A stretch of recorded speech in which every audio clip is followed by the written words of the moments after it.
Well, thank you, Mr. President, very much for your leadership, but also for the kind words about me personally.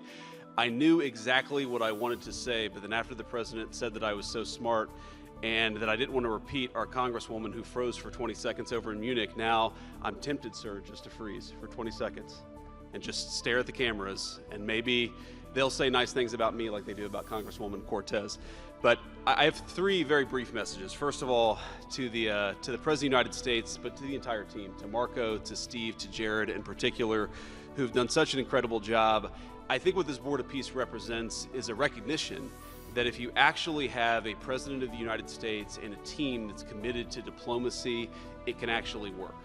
When I look at what happened to Israel on October the 7th, all those innocent people who were murdered, the fact that you had all of these hostages, and of course, a terrible war that came from it, I remember thinking to myself, how is it ever going to be possible to get these hostages home safely, to make it possible for the people of Gaza to actually have a reasonable future, but also to ensure that Israel is never attacked again? It turns out the answer was you just needed a president who was committed to the effort and committed to the work, and that's what we had, thankfully, under the leadership of this president.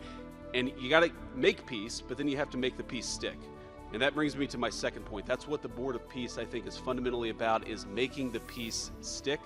And it's an incredible thing that you guys have all done. So to all of the leaders gather here today who are investing in the future, who are investing in peace, we're grateful to you. We're grateful for your partnership. And in particular, I think to the President of Azerbaijan and the Prime Minister of Armenia, who I just saw last week, thank you all for making it possible and for showing what real leadership can accomplish. When you set aside weapons and killing and destruction and invest in your people and invest in prosperity, it can create great things. So thank you both for what you did. I think it showed great leadership.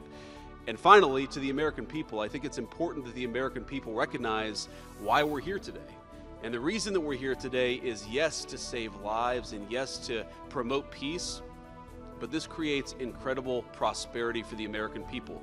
The countries represented here represent trillions of dollars of investment in the United States of America that would not have been possible without this president's leadership and advocacy for peace.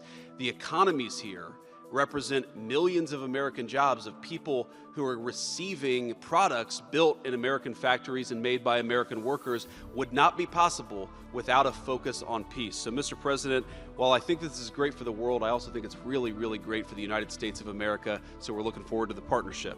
With that, I want to turn it over to the MC for the rest of the program, and that is our great press secretary, Carolyn Levitt. Thank you.